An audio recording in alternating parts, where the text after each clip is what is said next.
Today we're talking about the zero power rule. And the zero power rule tells us anytime we have a power of 0, it is equal to 1. Now remember, power is another word for exponent. So anytime you see an exponent of 0, it equals 1.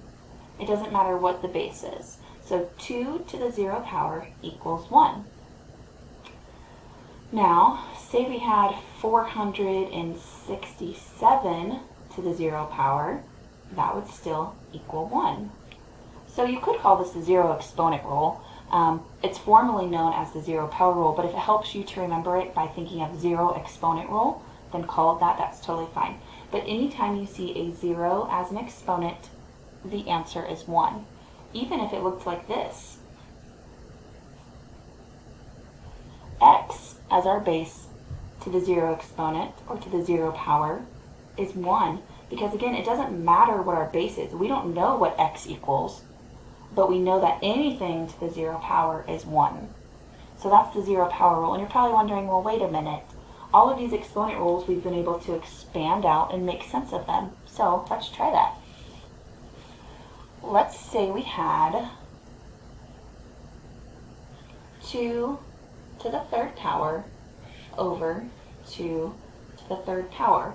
We're actually going to use our quotient rule to help us make sense of this. And remember from last week, our quotient rule tells us anytime we have like bases, we subtract the exponents when we're dividing them. So 2 to the 3rd power divided by or over 2 to the 3rd power is 3 minus 3, carry over your base, 3 minus 3 is 0, 2 to the 0 power.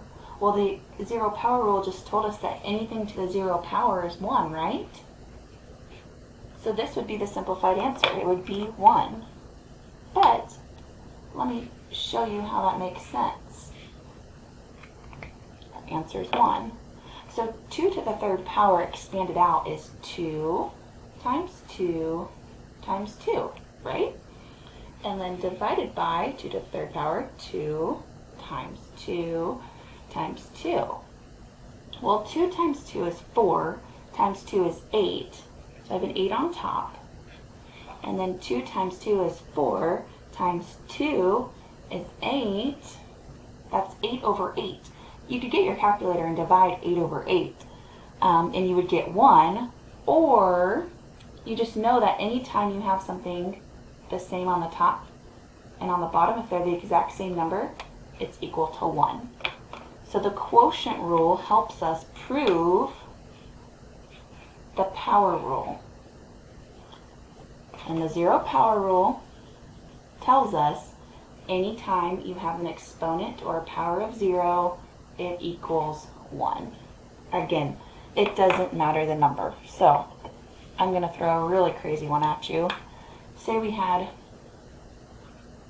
4,382 to the 0 power. What would it equal? 1. And that, my friends, is the zero power rule.